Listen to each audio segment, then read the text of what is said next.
again, everybody, and welcome to Two-Man Game right here on Claves Online. I'm Bob Ramsey. That is Matt Rocchio. Glad you're with us.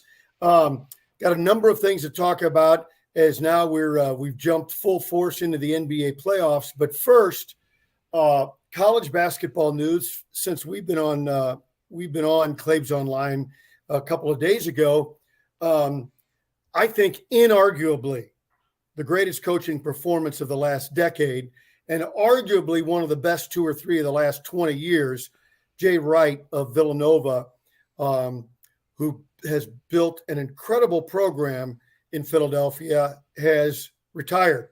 A bit of a shock in days, and this is not a criticism, but in days where, I'm going to retire and let's do the victory lap and do all of that. This is the guy that said, okay, see what's happening. I'm done. My thoughts, Rocc, are speculative, but I feel pretty comfortable in saying a guy who really figured out how to truly build a program brick by brick now sees that every spring all of the players are going to be coming in and say, I'm going to need X amount of money to play next year. And that's a world that he doesn't want to live in. Yeah, I mean, and just – man, you have to respect the idea of just being like, yeah, I'm 60 years old. I got 2 championships in the pocket, not to mention a lot of money there too. I'm going to go, chill on a TV job and take it a little easy and not deal with the grind of having to re-recruit kids every year in an even more expansive way than I've had to already over the last, 10 years of my coaching career. So, yeah. All respect to him. He owns, I think, maybe the coldest moment in all of sports when Chris Jenkins hit the three-pointer to beat North Carolina, and he said bang as it's like on his fingertips, and he doesn't react. He doesn't jump around. He just goes boom, and then just as he walks away in a navy blue pinstripe suit, just like the most sports gangster thing we've seen in a long time. It was the coldest moments in the moment. I love it so much. People around him had frost on their eyebrows. That's how chilly it was. It was great. I mean, no one has ever channeled Showtime Pat Riley more than Jay Wright in that moment, and it was just as cold. And I love Jay Wright and what he was able to build at Villanova. Like you said, it's going to be tough to see people do that. It's going to be interesting to see if we ever see a team able to build like that. But I mean, 2 championships in a 3-year span at one point. Just incredible what he did.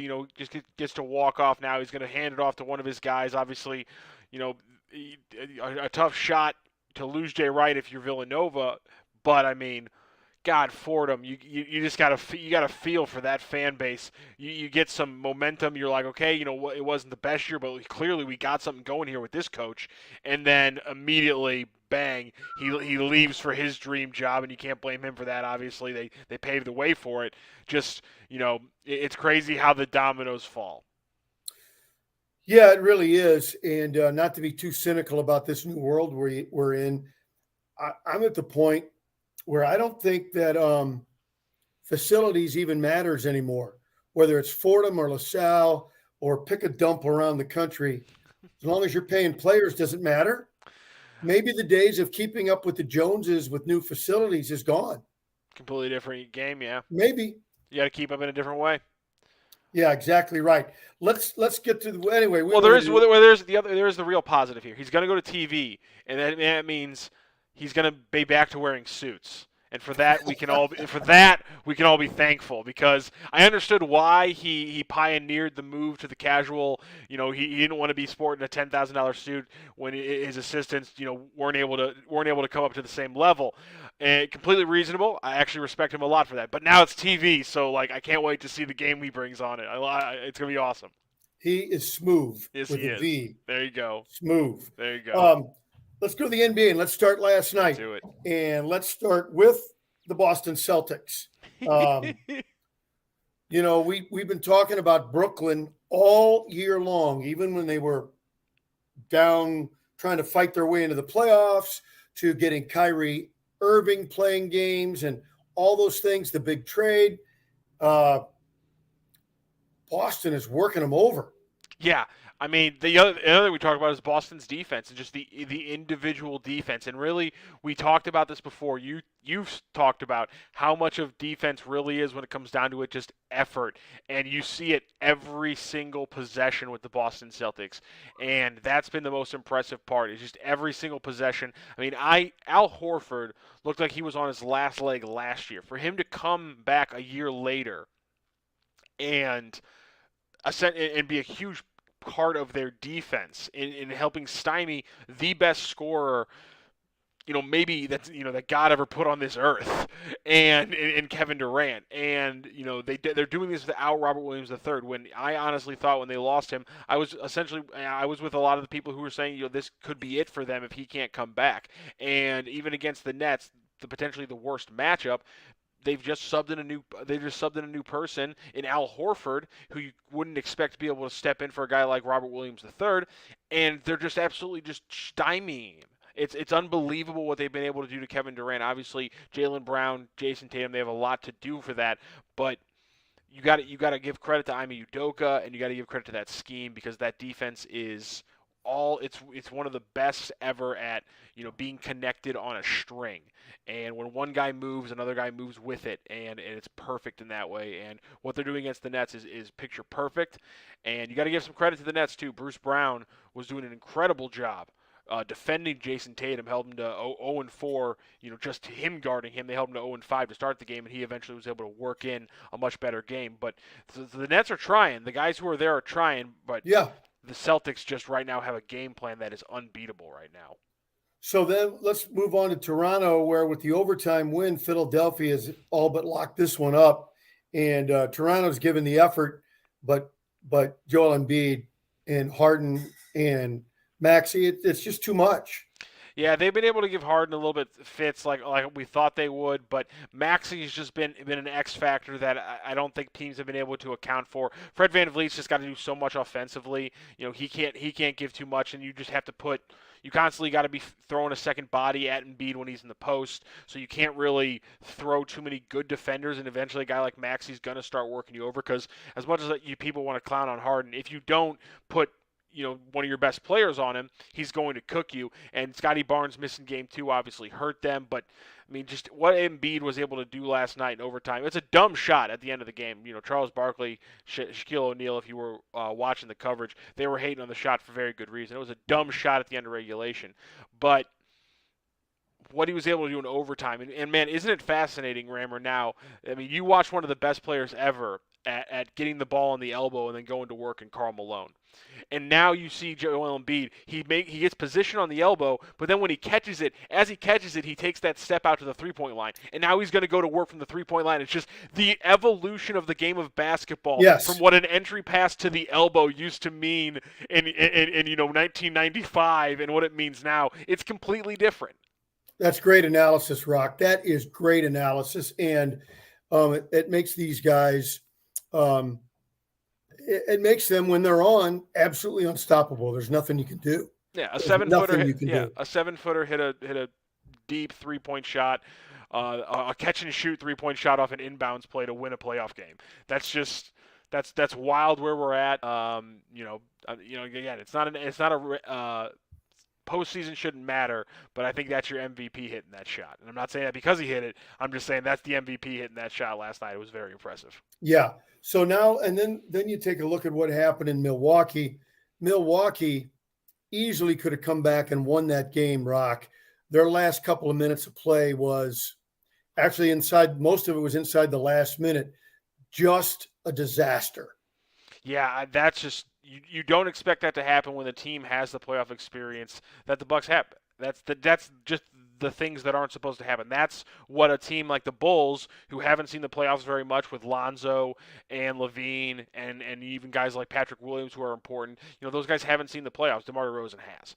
But a lot of those guys haven't. You expect them to be the one that fall apart in that situation. So kind of shocking there. Again, I think that game's indicative of why we were so impressed by the Bulls early on in the season. The defense, Alex Caruso kind of being this defensive maestro in a Draymond Green-esque way, more on the wing, the way he kind of conducts the defense, and then DeMar DeRozan is hitting those shots. And now the big question is, we saw over the course of the season, the defense cracked a little bit because Lonzo wasn't healthy and Caruso can only do so much, and DeMar DeRozan couldn't have those games game in and game out. So across a 7-game series, do we see the same kind of timeline play out where maybe they get a couple here because those things break their way, but eventually the cracks show up there, a couple shots go off the rim, and eventually Milwaukee's able to close it out, which I think is what we're going to happen. I just think we were maybe a little bit raw, maybe underestimated the experience that winning in the first half kind of gave the Bulls, and maybe this one does go 6 instead. Milwaukee's got to be smarter, Rocc, and they got to make some shots. They at the end of the game, they got a couple of stops and just kept throwing bricks up, and then still had a chance on the last Bulls offensive possession, stopped them twice, but couldn't get the rebound, and the Bulls kept it, kept the offensive rebound. You can defend your butt off, but if you don't get the rebound, you've wasted it. Yeah, and I think at that point, I don't think Lopez was in at that point, and that's kind of been in what we've seen. Yeah. You saw it in Memphis. You've seen it in Memphis, Minnesota. You've seen it now with the Bucks series as well. The big men are getting played off the floor like they always do. Some teams are able to make it happen. You can still play them in moments, but teams are still able to. It's the weirdest thing in the NBA. It doesn't happen at all in the regular season, and then teams think, okay, hey, we figured it out. We figured out a drop coverage that allows us not to get murdered every game, and then immediately 3 games into the first round of the playoffs, teams are abandoning drop coverage. They're cutting minutes on the fives that can't play out on the wing, and I think you're seeing that a little bit there. And that leads to tonight's first game, Memphis at Minnesota. We talked about it where Minnesota beat them in game 1, and we said Adams can't play that game against those guys. And then in game 2, what did he play? 3 minutes, 6 minutes, something. They realized, okay, during the regular season, he could beat guys up, but it's a different animal now, and he can't play in that. And I thought it was a gutsy move and obviously the right move for Memphis. How do they go tonight in Minnesota? I have to assume it'll be similar. Yeah, they switched like crazy. They attacked screens, and it just completely changed how they were able to play them. John Morant's defense has been completely different here in the playoffs than it was a lot in the regular season. I think that again is kind of a point to your effort thing. He's a guy who had to lead his scoring, and his team was obviously able to win games without him. So he didn't maybe have to put his foot on the gas on defense as much, and he understood that. He could feel that, but now it's completely different. Now he's got to put his foot on the gas, and we're seeing him do that. I expect to see a lot of the same, like you said. Go small, make sure Karl Anthony Towns cannot kill you there on the outside. The question is, I still think this comes down to, is Anthony Edwards gonna just outduel John Morant, and that's why tonight's gonna be a lot of fun to watch. I don't think he can. But Karl Anthony Towns, I think, is the key. Who do you like tonight? I think we're going to see Memphis really kind of push it onto the Timberwolves. I think we're going to see one more win from them. Memphis right now, Minnesota, can they counter the move from the Grizzlies pulling Adams off the floor? Now that they have a way to attack the smaller lineups, is Karl Anthony Towns, instead of playing on the perimeter more in those first couple games, going to now bang in the post? You get Jaren Jackson Jr. in foul trouble early. Either Memphis has got to go super small, and then Karl Anthony Towns has to continue to push them, or he forces Steven Adams back out there, and now it's back to the game you want to play. Either way, you're right. As much as I want to see Anthony Edwards go off tonight, Karl Anthony Towns has to be aggressive early, and that'll dictate how Memphis has to play him. Yeah, he's got to show him you can't stop me. Not in my home court and dominate. And then Jaren Jackson Jr., it's like, hey, you can run with me, but can you bang with me in the post and not get called for fouls? Yep. Dallas at Utah, I don't know. I don't have a handle on this. No idea.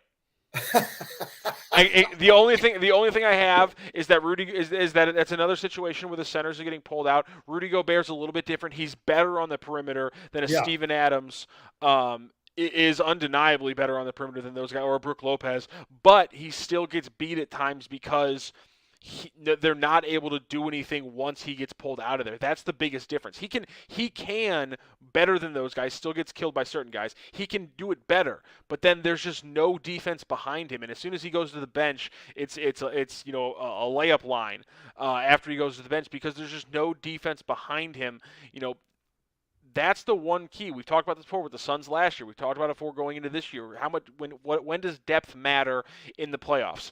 Right. Well, we can debate wing depth a lot and how much more important one-on-one is and shortening the bench. The bench might get shortened to 8, but damn well bet you one of those 3 is a backup 5 who can guard the freaking rim, and there's nothing there right now with the Jazz. And so Rudy Gobert can try his best, but the Mavericks are sneaky deep, and I think they're going to keep this their foot on the pedal here. I think this one's going 7, and I'm with you. I don't know in Game 7 who's walking away yet. I don't either. And then the nightcap this evening. By the way, this is a no commercial TV night.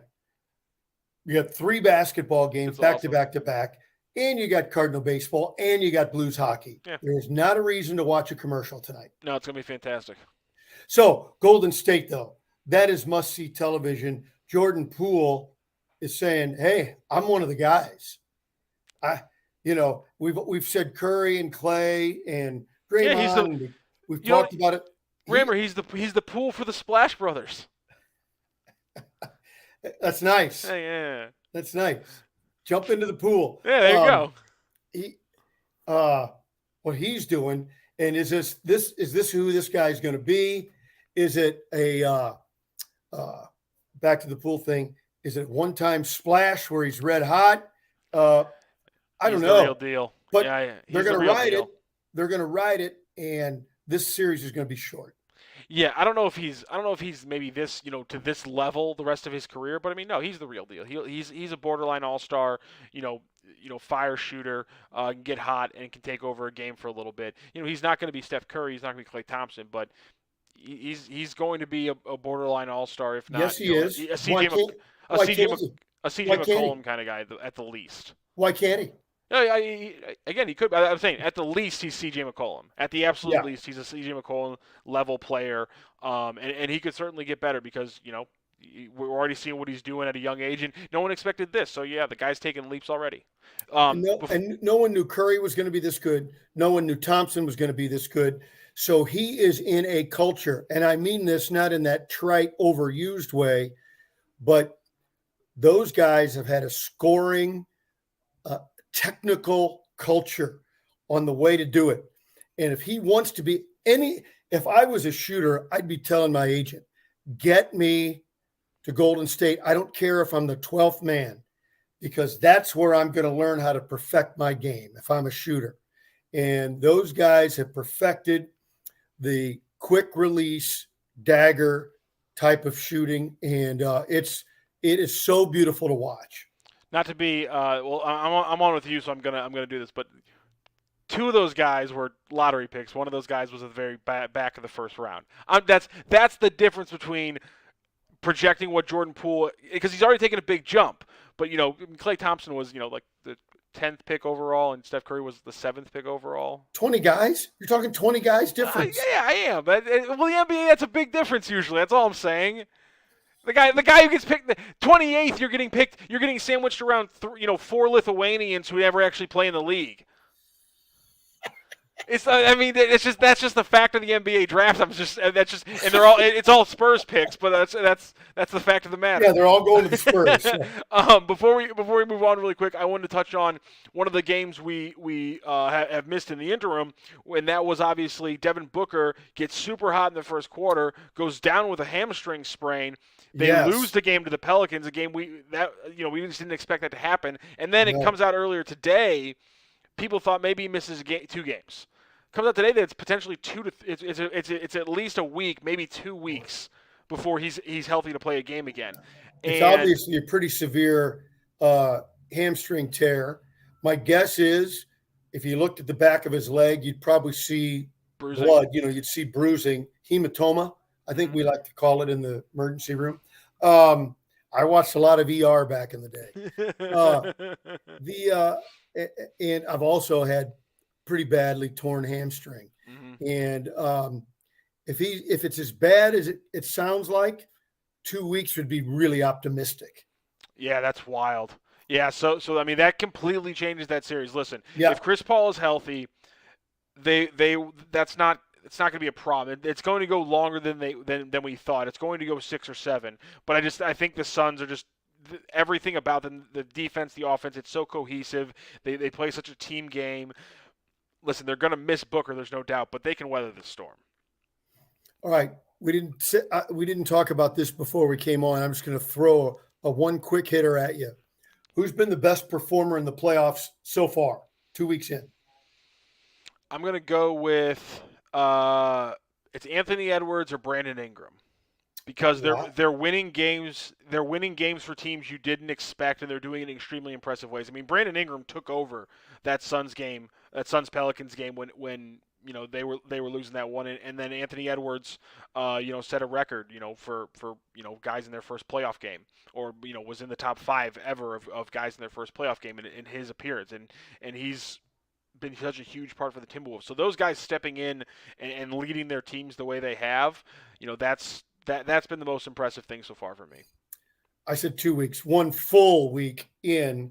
I knew you'd give me a good answer, so focus on those guys. The stars are being the stars, and we'll see how it goes this weekend. We'll get back together next week. I think a series or two might be over by the time we reconvene.